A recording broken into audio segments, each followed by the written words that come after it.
here for a little bit. Now, this is a leadership style that will drive most people crazy in under 5 minutes. But for some people, this is actually really an ideal kind of leadership style. So situational leadership works here. Right now, the bad part about this is micromanagers' issues are mostly based in trust, right? Trust and fear. It has its origins in insecurity, fear of losing control of something they don't control anyways, because you can't control people or how they react or what they do. So this management style has really got a lot of dichotomy in here, right? The one thing that you really need to make sure of when you're dealing with a micromanager is this is not about you. This has absolutely zero to do with you and everything to do with the fact that your manager is insecure, has trust issues, and maybe has some childhood trauma that they haven't addressed. And now you're stuck working with them and they won't address their childhood trauma. Now, what's interesting is left unchecked in some jurisdictions, in some places in the country, micromanagement can escalate to workplace bullying. So it's interesting, right? And you can get a lot of job satisfaction not happening, right? And again, you get some high employee turnover because micromanager really makes people very weird when it comes to being micromanaged, right? Because you know what you need to do, but you're like locked in. You can't move around. Your relationships are strained, right? Everybody's trying to make the boss happy, which is normal, but the micromanager wants you to do things in a very specific way, and that gives you no freedom of movement, right? So there's a purpose to micromanagement in the workplace. And again, for some people, this is the ideal management style. But for others, it actually just makes them crazy, right? So from a management viewpoint, teams are really held accountable for their actions, right? So that's really the key to this. A micromanager knows where everything is at all times and knows if someone is being good, bad, or ugly, right? And that can lead to verbal counseling and then a written counseling really fast on each other if you tried to show any initiative. So you tend to kind of lock down on this one, right? So it becomes a toxic workplace. And that puts a greater emphasis on controlling what everybody does. I must control every move you make in the organization, rather than saying, I'm going to support and trust you to do your job because you have a degree in this or you have experience in this, and I hired you because I need you to do a particular job. The other thing that is interesting too is you can get some really interesting health issues with this, like hypertension and performance anxiety. Anxiety, again, remember what that's all about, because it can really cause some problems. Now, the other thing that's important to realize to this is that when a person is micromanaging, not only are they untrustworthy, but they have that dichotomy of they want to feel connected to the work. They want to feel connected to their subordinates. They want to be there for their subordinates, but in such a way that it's smothering. It's almost like helicopter parenting, right? So it is comfortable for them to do what they used to do, which is probably doing what you're doing now. So they think they know the best way to do a thing and not give you any latitude of motion, right? So you're stuck trying to do things their way, and their way may be 10 years out of date. But if you're not doing it their way, they get really upset really fast. So these supervisors can become engulfed in the details. They no longer see the bigger picture. They're no longer in sync with the rest of the organization. They're busy telling you how to do your job. And this can really make it hard to make some really good decisions, right? It's just not going to happen. Now, there's some warning signs here, and I see this one a lot, right? So the manager does not delegate activity or delegates it grudgingly. They think that only they can solve all problems. They also will lockstep the employee, allowing the employee to only do each step and then validate each step along the way. So I do this little piece of work. I wait for my manager to have time to give me feedback on that piece of work, which means probably a redo, because I will never do things exactly the way someone else wants me to do them. And all we're doing is wasting time at that point. If we arrived at the solution that everyone can deal with, then we should be fine. But no. Sometimes that micromanager really wants it accomplished in a very specific way. The key here is that the employee not only completes the work, but the work is exactly done the way the micromanager wanted it completed. And this can get some really weird workloads, especially if you have a dynamic team. Some people thrive under this and are doing fine, and other people are more independent and are not fine. They're missing on the validation process. Things are delayed because of rework and cost, right? Cost overruns. This can turn into some really interestingly ugly delays in a contract or in a progress.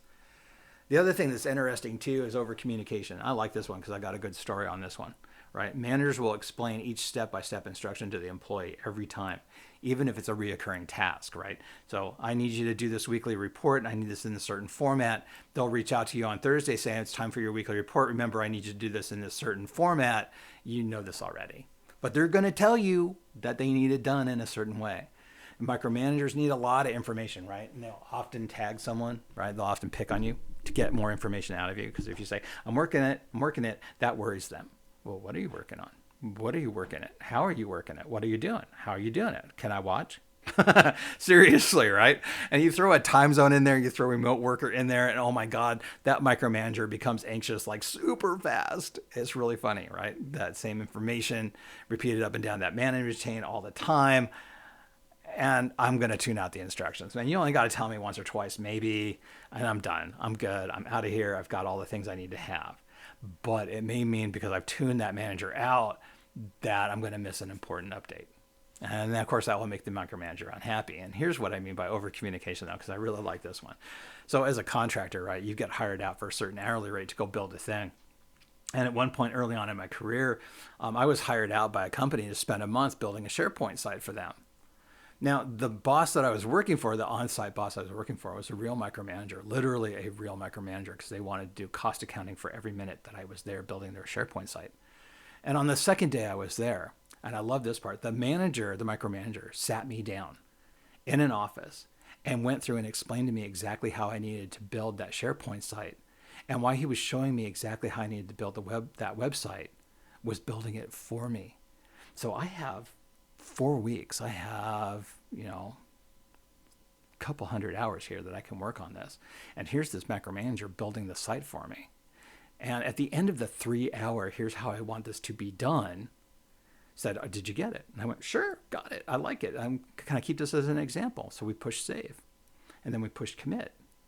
And then I charged off the rest of the hours by just going ahead and tweaking around and making little minor improvements, making sure he liked this or like that. And, the good part is that I got paid a stupid amount of money for that month to build a website that micromanager built for me. And that's like that over communication process can really work in your favor if you're a contractor. It really can. I kind of feel sorry for the company and maybe I took advantage of them. But if your boss is going to do the work for you, why should I? I'm not going to worry about it. I love this one because helicopter management, helicopter parenting, right? They hover over everyone all the time, which will make you crazy if you're like me. They might even want to have monitoring software installed on people's computers and get really upset if communications like Teams or Slack shows you away from your computer, even if you're taking a bio break. Oh my God, where were you for 15 minutes?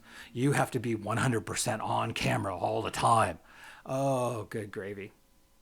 These people kill me when they do this. I absolutely refuse to have monitoring software because I can do my job. And if you want to put monitoring software on my computer, you better have a really good reason for doing that. Because odds are highly likely it's my computer. The company is not going to provide me a computer. And I certainly do not want them having 24/7 access to my computer. There is no way I'm going to do this on my own personal gear. And I'll issues, right?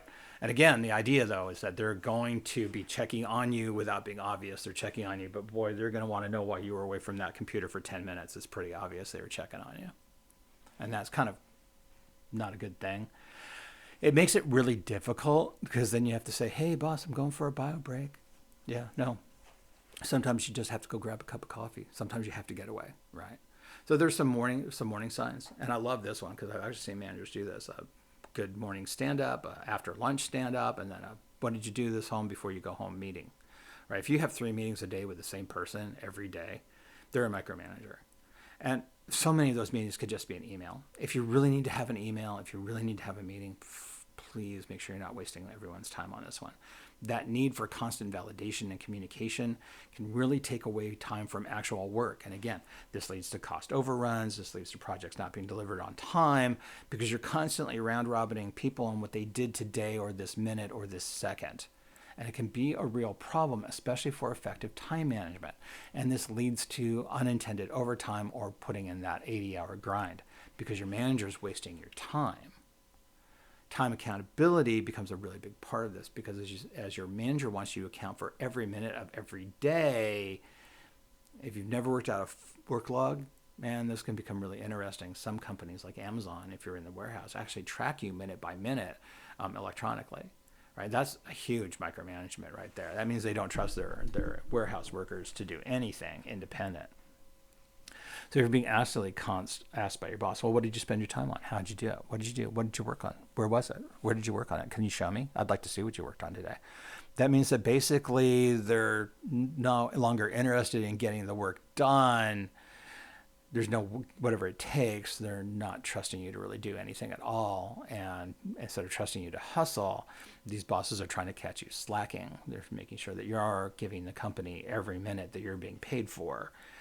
So again, software that monitors and tracks employee time can be misused and is misused by micromanagers all the time, especially if they're using it as a babysitter to make sure that you're actually doing the things that they think you need to be doing.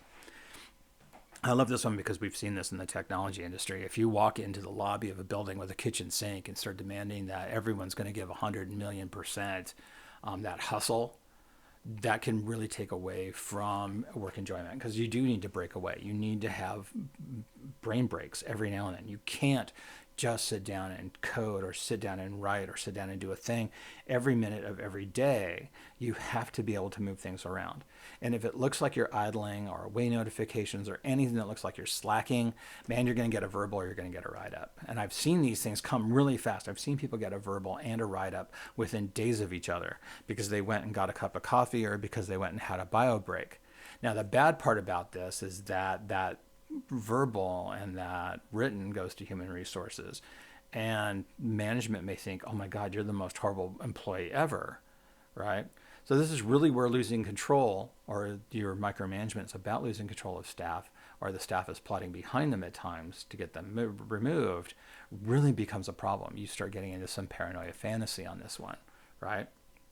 Because employees that work is closely monitored by micromanagers, I have to wait for approval. That really signals the leader does not trust us, right? Especially if you are used to being independent, that lack of trust can really cause a lot of problems, right?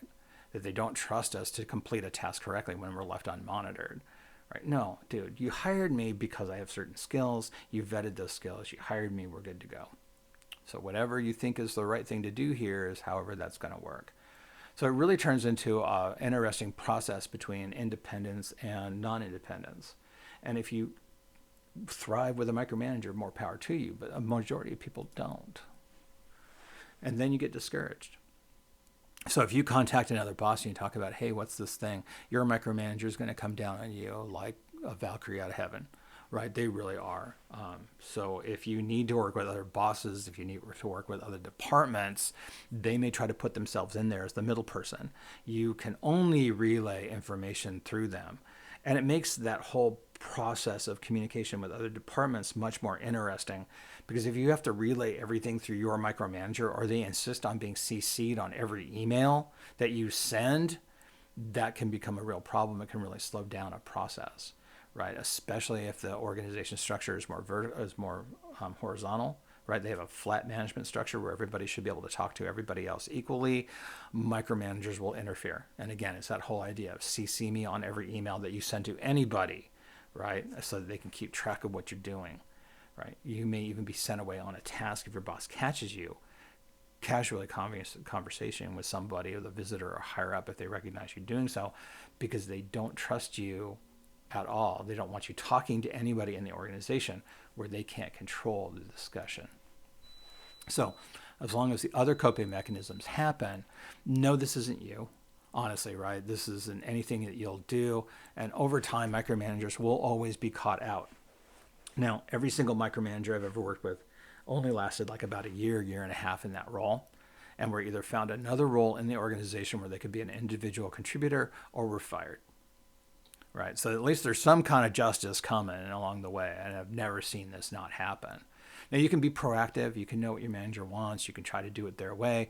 But no, it will never, ever be good enough for that manager. Right. So you can try to stay productive, but you might need to prioritize work according to the manager's viewpoint rather than through your own, or rather through any other manager's viewpoint. Because again, remember, they need to control every minute of your life, which can be a problem. Trying to communicate becomes a problem as well. Now, you can try to communicate with your boss, right? And no, this isn't working. This isn't the way you need to be managed, but they're not going to change, and they're not going to change overnight. And because their stuff is rooted in trust issues, right? Either from childhood or childhood trauma or something else, they've been burned too many times, they're really in a bad role for them. They're not going to change. You can try to bring it up and talk to them and say what kind of leadership you need and then call them on it. And I have done that with a team of people. We had one micromanager above us and 3 leaders. And those leaders would say, no, look, guy, we got hired because we're like this super 3 musketeers kind of team, and you micromanaging us doesn't work. And we kept on picking on him for micromanagement. And it was less than 2 years later, this department has been disbanded. We're gone. We're all gone. So it's hard. You can try to empathize with them, know that someone hurt them really bad for them to be like this, but is it time to go? Right? Again, that exit strategy is always your trump card on this one. So the big thing, if you're going to bring this up with them, check to see if they're aware that they're being a micromanager, right? They just may not be aware that you're micromanaging them. It's hard to believe, but they'll pull this up as a card. Oh, I didn't realize I was micromanaging, right? So acknowledge that and say, hey, okay, but this is what I need, right? You can keep on trying to do your case over time, but eventually, again, I just need you to kind of let me go and go do my own thing. Focus on actions and solutions. You may not even want to use the word micromanager because it has some really negative connotations in reality. Now, sometimes they just don't care. They don't want your feedback. They don't care about you. They just want you to do the job the way they want it done. Stop giving them any lip. And again, if they feel that way, oh, it is so time to go. Again, your trump card is the exit strategy. Make sure you're working on one, right? Try to stick with it as long as you can. And some managers are like, prideful of being a micromanager, right? They're overly involved to make sure that everything works exactly the way they want it to go. And they're super proud of this. And it's ugly, and it's going to lead to turnover, and they're done. People will just walk away from that. Now, the other thing that's interesting, too, is that corporates may actually reward micromanagement. So it's really kind of interesting because sometimes micromanagement looks like excess involvement, looks like the manager really cares, because the management's leading by example. It all looks good from the corporate viewpoint until the turnover starts to happen, right? And that's where we really need to start identifying whether micromanagers are aggressive or just plain annoying and try to assess the behavior of the micromanagement. Right. And again, for people that need an independent work, if they just need to have a goal and not care how you get there, micromanagement really doesn't work. And again, you're going to have a bunch of turnover or a bunch of transfers, right? So bosses like this could be challenging, but odds are highly likely the corporate actually really likes that management style because it looks like they're involved. So micromanagers are pretty hard for some people to work with. If you're like me, really super independent, it can be a problem. And it is a problem for me. But there are some people who absolutely thrive underneath this kind of leadership, and I've seen it. So again, this is more of a situational leader kind of thing, right? Micromanagers can be rewarded by the organization because they seem like they're super involved with their teams, and they are, right? And they may not see it as a problem. So corporate response may not be what you expect, and they may be really just super happy with that leader, right? You can try to address the issue with your manager, but if you think they're going to be open-minded, but they're probably not, because remember, this is a trust issue, right? They're not going to trust you to do anything ever, even if you try to negotiate a change. You can try to keep your micromanager honest if you've made a negotiated settlement, because they are going to back away from that, right? Only involve HR as a last-ditch effort, but really the coping mechanism on a micromanager is to work on your exit strategy or a transfer within the organization to find the kind of leader that you need to have. And you can be upfront about it, right? I need a specific kind of leadership. And once you learn more about yourself, right, and you know what kind of leadership works best for you, those are the kinds of leaders you should pursue when you get into an organization.